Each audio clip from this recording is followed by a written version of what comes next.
A few words of wisdom for our apprenticeship friends that are out there.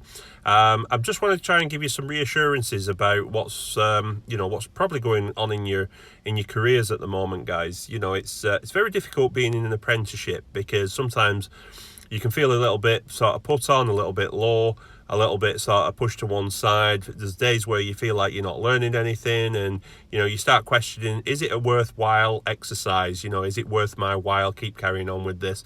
Well, let me tell you, it is, guys. We've all started off the same way, and I'm telling you from experience where it's not all plain sailing. There are difficulties in any job that you take on. Sometimes those difficulties can be through our own creation, and by that I mean sometimes it's very, very difficult when you're at work to avoid being on your phone, being in contact with your friends, etc, etc. But there's nothing worse as being an employer, and let me tell you from experience that when you go on a job and your apprentice is messing around on a mobile phone, hanging around on the job, they're not doing what they're supposed to be doing, and ultimately the customer's just going to turn around and say, well, I'm not prepared to pay for that person because they've not been doing anything. So you need to make sure that you listen to instructions, you follow the advice of the person that is in charge, your supervisor, whoever it is that you're working for, the electrician, and you pay attention.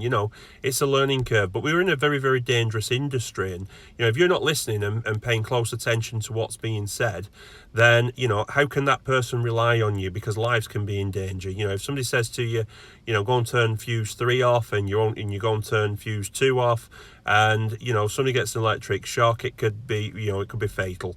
So it's very, very important that you listen to what's going on, you pay attention. It's the only way you're going to learn.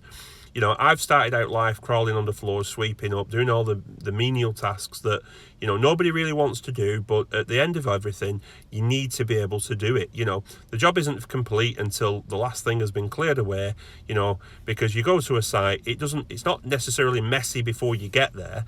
So you need to make sure that you're going to tidy up. Best not to complain about it. Let's just get on with it. We're in it together.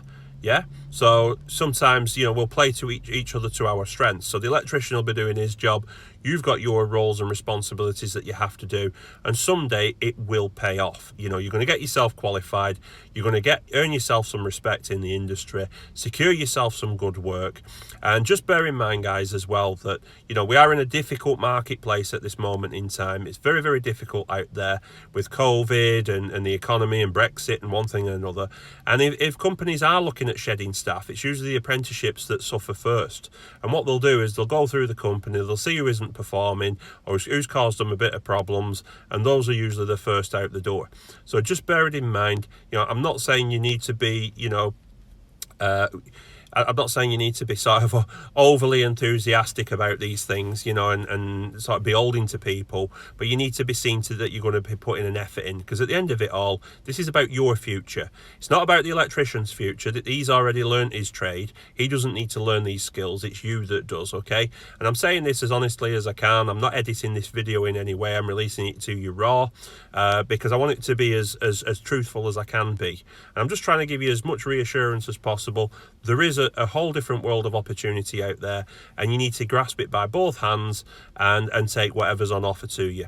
So just make sure that whatever you do, you set yourself a little goal and make it achievable. If you want to be a fully qualified electrician before you're 25, 26, whatever, then, set that target, find out what you need to do to get there, and stick to it. Have a plan.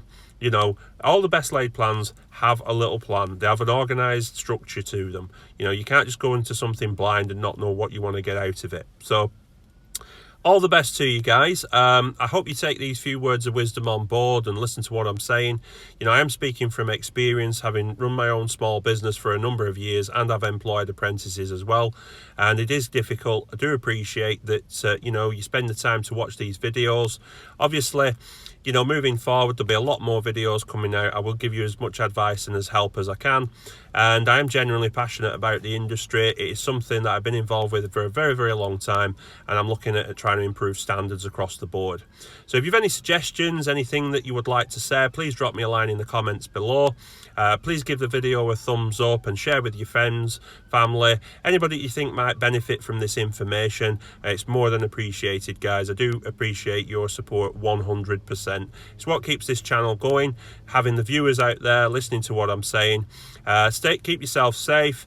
All the best for the coming weeks and the future. I hope we get out of this COVID situation very, very soon, and I will see you on the next one.